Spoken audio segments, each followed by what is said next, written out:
Welcome to all. In this mathematics video, we study the derivative. On the request of the many, here we prepare an basic video for what is a derivative, how to use a derivative formula. There are some problem in which you must know how to apply the derivative. Let's start with some formulas. Now before start this video, if possible, you can sit along with the writing material while watching the video to understand very easily the mathematical concept. In this video, we study one new technique called mind map to understand and remember the derivative formulae. In the center of this mind map, we write down d by dx, that is the main concept. So first of all, we find what is the derivative of k. The derivative of k is 0. Derivative of x raised to n is n into x raised to n minus 1. Derivative of a raised to x is a raised to x log a. Derivative of e raised to x is e raised to x. Derivative of log x is 1 upon x. Derivative of sin x is cos x. Derivative of cos x is sin x. Derivative of cot x is minus cosec square x. And derivative of cosec x is minus cosec x cot x. Now how to remember this? If you take 1 cosec from this to this side, so out of this 1 cosec to this side, we are left with minus cosec and cot x, we take to this side. So derivative of cosec x is minus cosec x cot x. And if you observe, there is minus sign for this 3. So whenever there is a CO in the function, we get an minus derivative function values. So this is how you can remember. Derivative of tan x is sec square x. So similar manner, what will be the derivative of sec x? So if we take 1 sec x here, so we are left with sec x and tan x. So obviously the derivative of sec x is sec x tan x. So this is what the basic concept. If you draw this colorful diagram, the main process is in the center you have to draw the main title. In the next cycle we have to write the subtitle, and after that we write down the related things. So definitely you can understand, you can remember this formula. So this is one of the technique. Now let's start for the derivative of an inverse function. Derivative of sine inverse of x is 1 upon square root of 1 minus x square. Now we see the derivative of cos inverse of x is same, but just the little change, that is there is a negative sign in the numerator. So cos inverse of x is minus 1 upon square root of 1 minus x square. Now the derivative of tan inverse of x is 1 upon 1 plus x square. Now we find the derivative of cosec inverse of x.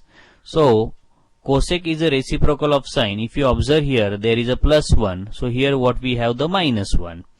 And the previously we see the derivative of sine inverse of x and cos inverse of x same, but there is a change in the sign of numerator. So similarly, the derivative of sec inverse of x, we get 1 upon square root of 1 upon x square root of x square minus 1. Only change in a numerator value.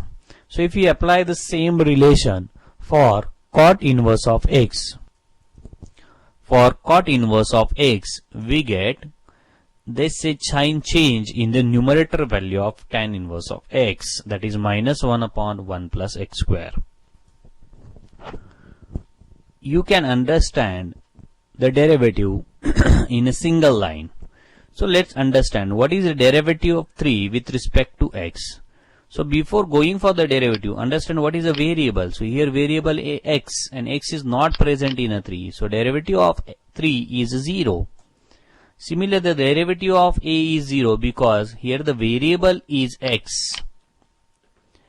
Variable is x, and in the a there is no any x, so derivative of a is 0. Derivative of k with respect to x is again 0 because there is no x in the k. Derivative of sin b with respect to x is again 0 because there is no any x in sin b, so derivative is 0. Derivative of e raised to a, the variable is x and there is no any x in this, so derivative of e raised to a is 0. Derivative of log a with respect to x, there is no any x, so is 0. Derivative of a raised to b with respect to x, there is no any x, so it is 0. So all these are constant with respect to x. So observe, whenever you need to find a derivative, you need to first of all check what is a variable. Now let's check. Derivative of a with respect to a is 1, but here derivative of a with respect to x is 0. Because when we take a derivative of a with respect to a, there is a present in a, so derivative is 1. Similarly, derivative of k with respect to k is 1, but with respect to x is 0. Derivative of sin b with respect to b is cos b. So here we use a formula of derivative of sin x is cos x.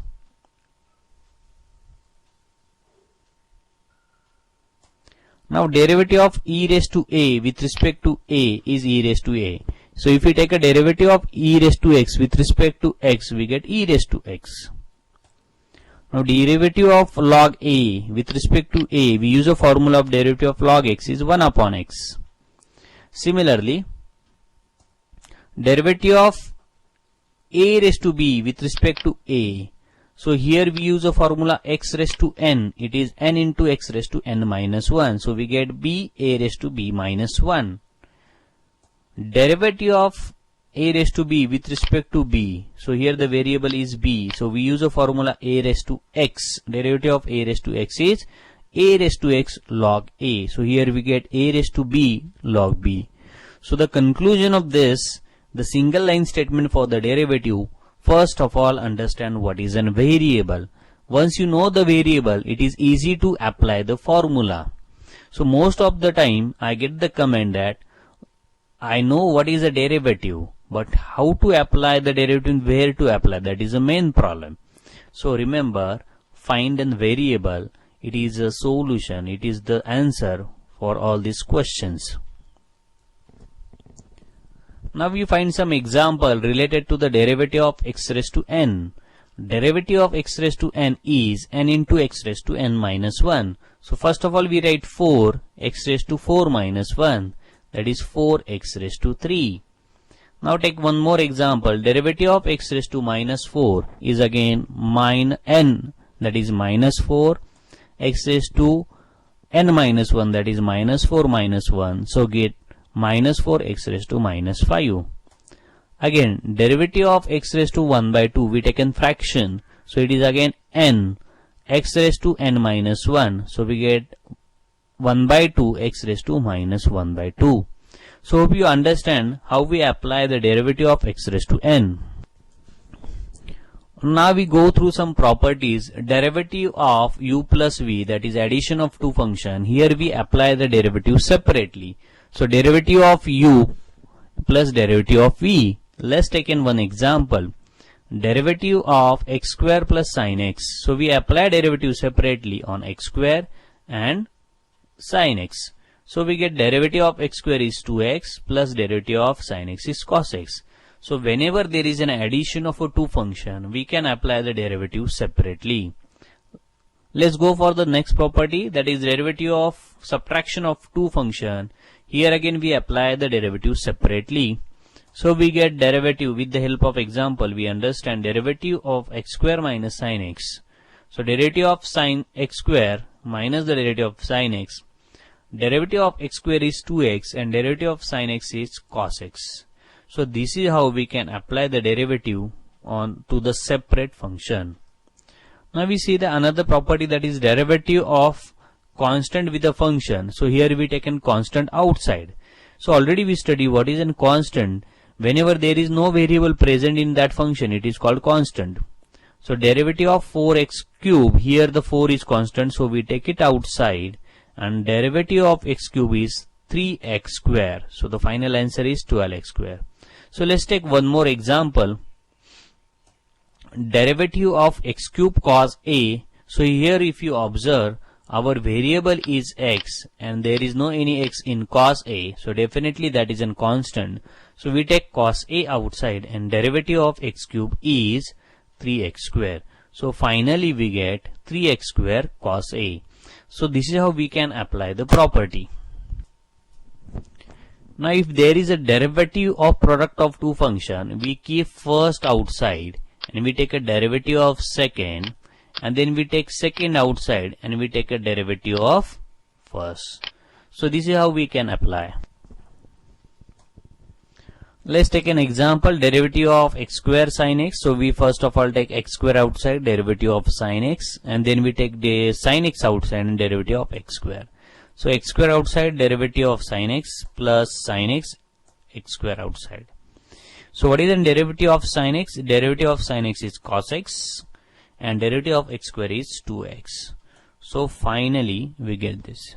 Now see the next property, that is a derivative of u upon v. So first of all we take a denominator outside, derivative of the numerator minus, now we take a numerator outside, derivative of the denominator.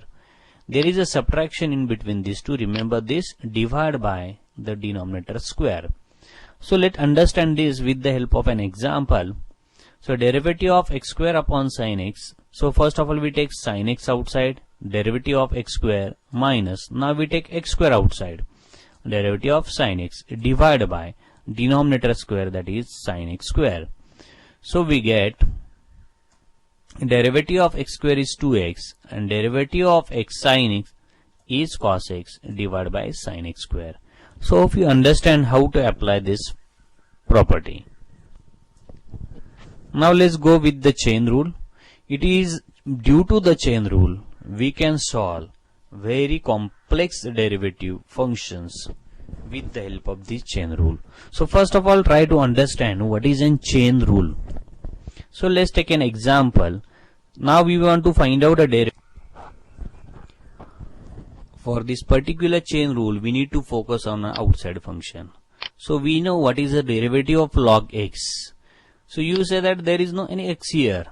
So consider this as x. So derivative of log x is 1 upon x. So what is our x here? It is sin a raised to x. So we get 1 upon sin a raised to x. But this is not the x. So we have to take a derivative of this again. So derivative of sin a raised to x. Again we need to focus on outside function, that is a sin x. And we know the derivative of sin x. Derivative of sin x is cos x. So derivative of sin x is cos x. So it is cos a raised to x. But here we consider this as a x. So we need to write down the derivative of this also. So derivative of a raised to x. Now here we know that the derivative of a raised to x is a standard function. So here we need to stop. So derivative, here we take this cos to this side, numerator, and denominator to this side. And derivative of a raised to x is a raised to x log a. Hope you understand this. Now before going for the next step, subscribe the channel, press the bell icon to get the new updates.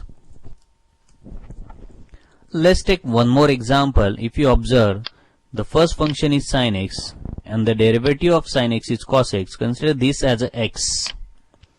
So we get derivative of sin x is cos x raised to n. Now we take a derivative of x raised to n because it is not x. So derivative of x raised to n is n into x raised to n minus 1. Let's take one more example.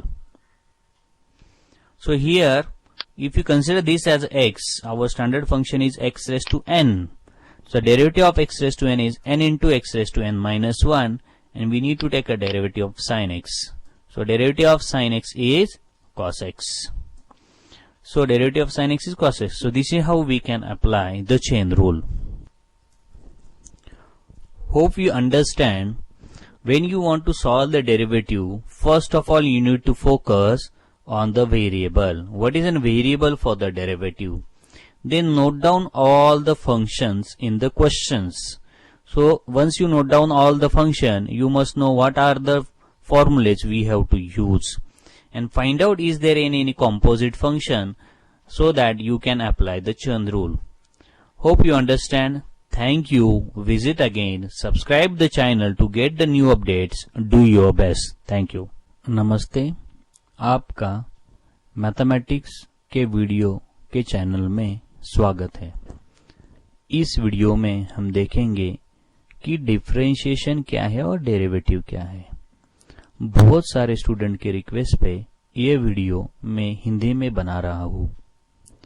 बहुत सारे student बोलते हैं कि हमें derivative के फॉर्मूले आते हैं मगर उसका यूज कैसे करें ये हमें सिखाओ। तो चलो देखते हैं। अगर पॉसिबल है तो ये वीडियो चालू होने से पहले आप आपका नोटबुक और पेन लेके बैठे और वीडियो के साथ जो भी आपको समझ में आए वो नोट डाउन करें। उससे आपका मैथमेटिक्स का अंडरस्टैंडिंग जल्दी हो सकता है। सबसे पहले हम देखेंगे कि सबसे इजीएस्ट वे क्या है ये फॉर्मूले ध्यान में रखने के लिए। आज मैं आपको सिखाने वाला हूँ माइंड मैप। ये माइंड मैप होता क्या है? कौन सी भी चीज जो आपको ध्यान में नहीं रहती है, अगर आपको एक प्रॉपर डिजाइन करके उसको ड्रॉ करोगे तो डेफिनेटली वो आपके माइंड में स्टोर हो जाता है। सो माइंड मैप के सेंटर में हम पहले लिखेंगे D by d x, that is a derivative, और एक 1 बाय 1 करके हम फॉर्मूला देखेंगे। तो भी ये डेरिवेटिव का पहला फॉर्मूला सबसे इंपॉर्टेंट और इजी है, वो है constant. So derivative of constant 0 है। Derivative of x raise to n है n into x raise to n minus 1। Derivative of a raise to x है a raise to x log a। Derivative of e raise to x है e raise to x। Derivative of log x है 1 upon x। Derivative of sin x है cos x। Derivative of cos x है minus sin x। Derivative of cot x है minus cosec square x। And derivative of cosec x है minus cosec x cot x। अगर आप देखोगे तो ये तीनों फंक्शन में CO है। तो अगर आपको मैं एक शॉर्टकट बता दूं, जिन जिन फंक्शन में एक CO है उनके डेरिवेटिव में माइनस साइन आता है। तो एक ट्रिक है। दूसरा, कोसेक एक्स का डेरिवेटिव कैसे ध्यान में रखेंगे? अगर आप देखोगे तो कॉट एक्स का डेरिवेटिव है माइनस कोसेक स्क्वायर एक्स। इसमें से एक कोसेक अगर हम इधर दे देंगे तो बचा हुआ minus cosec x and cot x, तो ये इधर आ जाएगा। तो इसी प्रकार से आप उसको ध्यान में रख सकते हैं। डेरिवेटिव ऑफ tan एक्स है sec स्क्वायर एक्स और डेरिवेटिव ऑफ sec एक्स है sec tan एक्स। इसको माइंड मैप बोलते हैं। माइंड मैप के सेंटर में आपका मेन मोटो क्या है वो लिखना है। उसके बाजू में सब टाइटल्स और उसके ही बाजू में उसके रिलेवेंट सब टाइटल्स आ जाएंगे। और इसको आप रिलेट करोगे तो इजीएस्ट वे से ध्यान में रखोगे। तो एक टाइप है कैसे आप डेरिवेटिव के फॉर्मूले ध्यान में रख सकते हैं। तो इसी प्रकार से हम डेरिवेटिव फॉर्मूले ध्यान में रख सकते हैं। चलो और देखते हैं इनवर्स ट्रिग्नोमेट्री फंक्शन के डेरिवेटिव।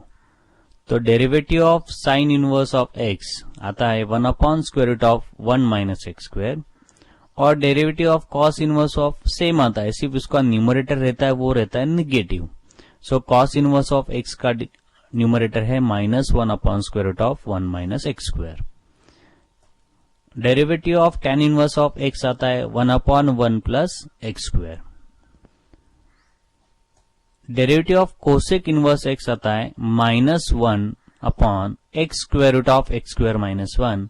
अगर आप देखोगे तो साइन इनवर्स ऑफ एक्स के ऊपर 1 है तो ध्यान में रखना इधर माइनस 1 आएगा। अगर आप देखोगे तो साइन इनवर्स ऑफ एक्स का डिनोमिनेटर, डेरिवेटिव का डिनोमिनेटर, और कॉस इनवर्स ऑफ एक्स का डेरिवेटिव का डिनोमिनेटर सेम है। तो ऑब्वियसली अगर हम derivative of sec inverse x लेते तो उसका और कोसेक इनवर्स एक्स का डिनोमिनेटर सेम आएगा। सिर्फ चेंज क्या होगा, कॉस इनवर्स ऑफ एक्स में इधर -1 है तो उधर +1 रहेगा। So sec inverse of x का डेरिवेटिव आया 1 upon denominator x square root of x square minus 1। So इन दोनों का वैल्यू सेम है, सिर्फ साइन चेंज है। सिमिलरली इन दोनों का वैल्यू सेम है, सिर्फ साइन चेंज है। साइन कैसे चेंज है? साइन इनवर्स में इधर प्लस है तो इधर माइनस है, कॉस इनवर्स में इधर माइनस है तो इधर प्लस है। तो अगर ये रिलेशन देखोगे तो tan इनवर्स का भी आपको जजमेंट आ जाएगा कि cot इनवर्स x का डेरिवेटिव क्या रहेगा।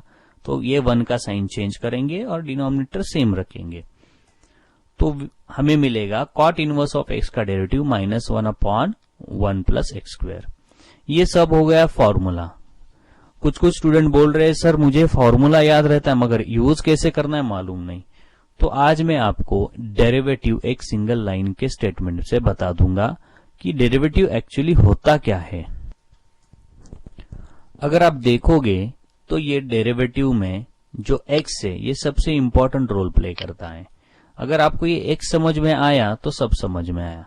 तो इधर D by d x of 3 में x है क्या? नहीं है, तो उसका डेरिवेटिव हो गया 0।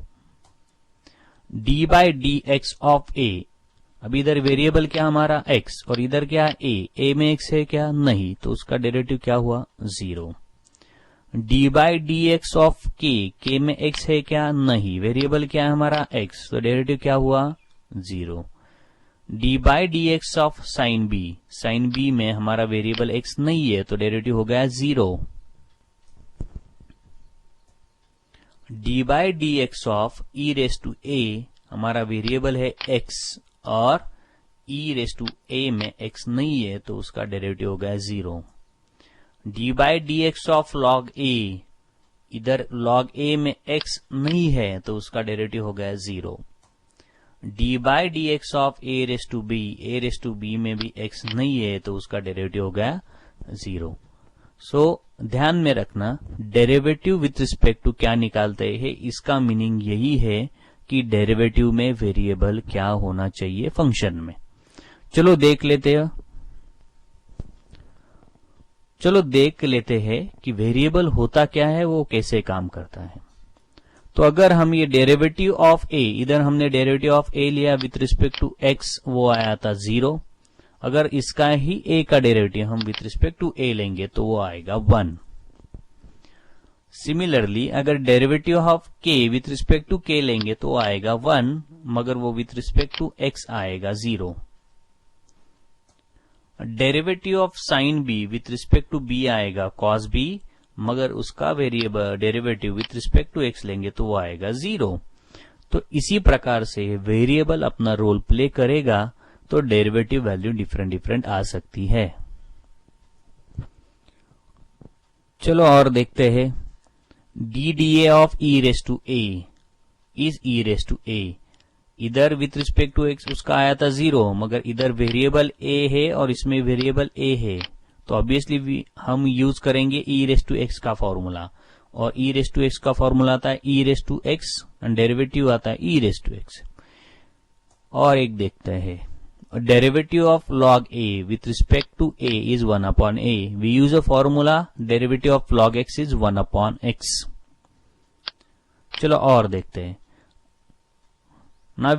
अगर हम लेंगे derivative of a raise to b with respect to a, तो इधर हम फॉर्मूला यूज करेंगे x रेस टू n का, तो आएगा n x raise to n minus 1। और यही एग्जाम्पल का और यही फंक्शन का हम डेरिवेटिव लेंगे विथ रिस्पेक्ट टू b, तो इधर फॉर्मूला वेरिएबल हो गया b, वो है इधर, that is a raise to x का फॉर्मूला हम यूज करेंगे तो उसका डेरिवेटिव आएगा a raise to x log a। अगर मैंने आपको पहले ही बताया था, मैं आपको ये सिंगल लाइन स्टेटमेंट में बता दूंगा। तो अगर आपको डेरिवेटिव सीखना है तो सिंगल लाइन स्टेटमेंट यही है कि आपका डेरिवेटिव का वेरिएबल क्या है ये समझ के ले लो, तो डेफिनेटली आपको डेरिवेटिव आएगा। जैसे भी हमने देखा है, जैसे वेरिएबल बदलता है, चेंज होता है, उसी हिसाब से आपका डेरिवेटिव वैल्यू भी चेंज होता है। अभी हम कुछ एग्जाम्पल देखेंगे जिसमें हम x रेस टू n का डेरिवेटिव फॉर्मूला यूज करेंगे। इधर हम देख रहे हैं derivative of x raise to 4, तो इसका डेरिवेटिव आएगा 4 x raise to 4 minus 1, that is 4x raise to 3। चलो और एक एग्जाम्पल देखते हैं। Derivative of x raise to minus 4, तो पहले n हम नीचे लेंगे, that is -4 x raise to -4 -1, तो हमें मिलेगा -4 x रेज टू -5।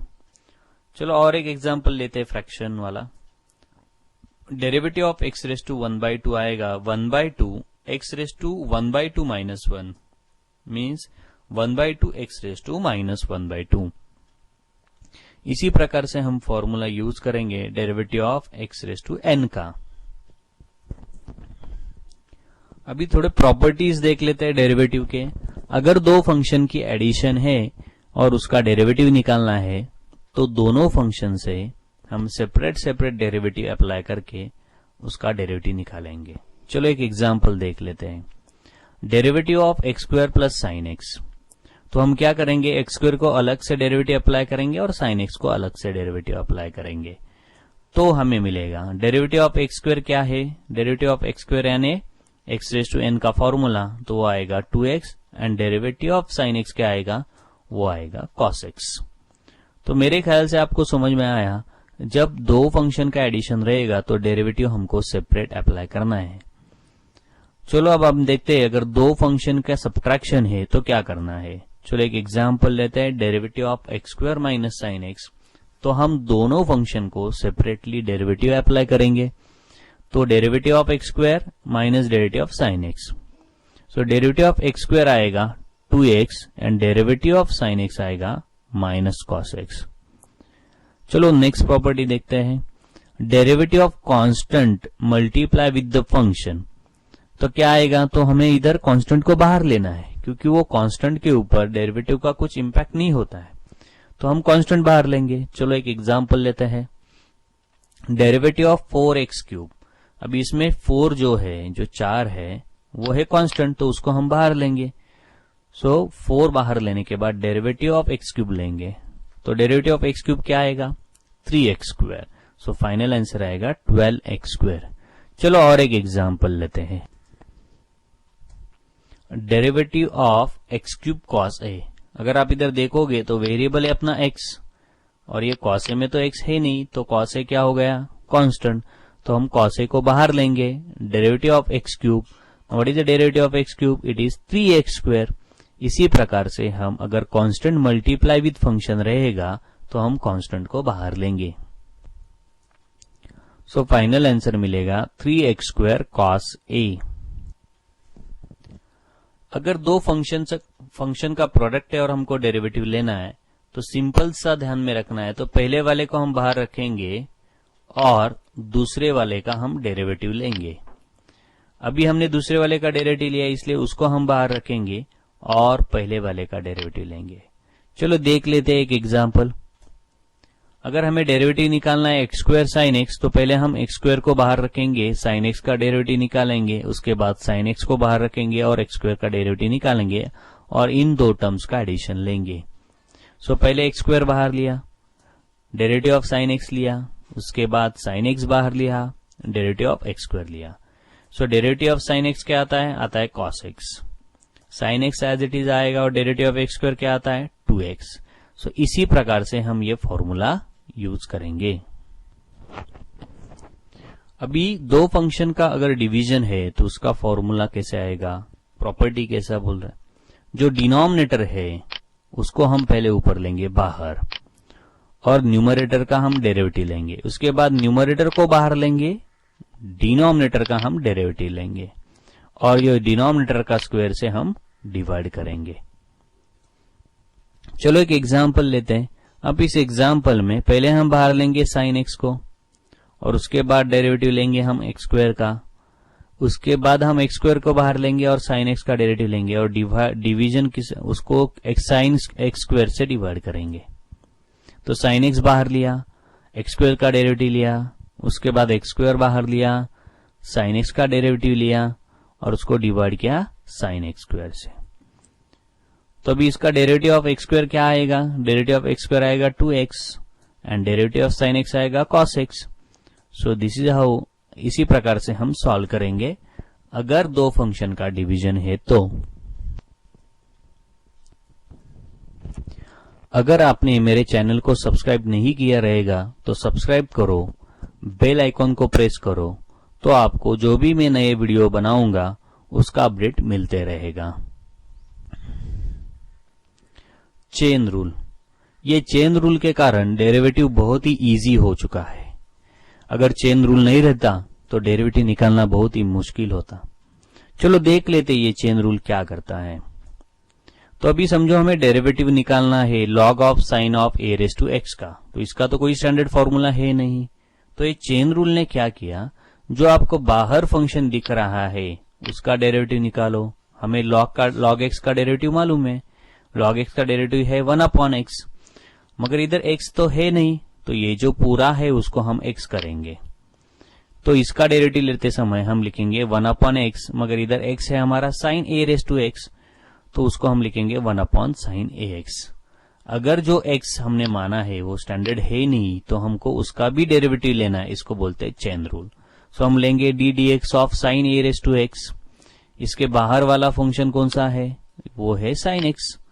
अगर साइन एक्स का डेरिवेटिव निकालते वो आता है कॉस एक्स, मगर x की जगह पे क्या है हमारा ए रेस टू एक्स, तो हमें ए रेस टू एक्स का भी डेरिवेटिव निकालना पड़ेगा। तो कैसे करेंगे, तो डेरिवेटिव ऑफ साइन एक्स पहले लिखेंगे कॉस एक्स, मगर x की जगह पे क्या है ए रेस टू एक्स, तो भी लिखेंगे cos a raise to x, और डेरिवेटिव लेंगे हम ए रेस टू एक्स का। जब तक कोई स्टैंडर्ड फंक्शन नहीं आता है तब तक हमें नहीं रुकना है। अभी आप देखोगे तो ए रेस टू एक्स का हमें डायरेक्ट फॉर्मूला मालूम है, वो है ए रेस टू एक्स लॉग ए, तो इसके आगे कोई चेन रूल अप्लाई करने की जरूरत नहीं।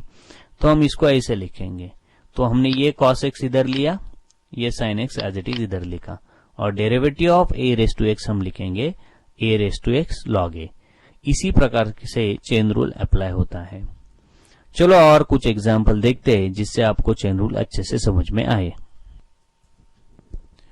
अब हम देखेंगे derivative of sine x raise to N.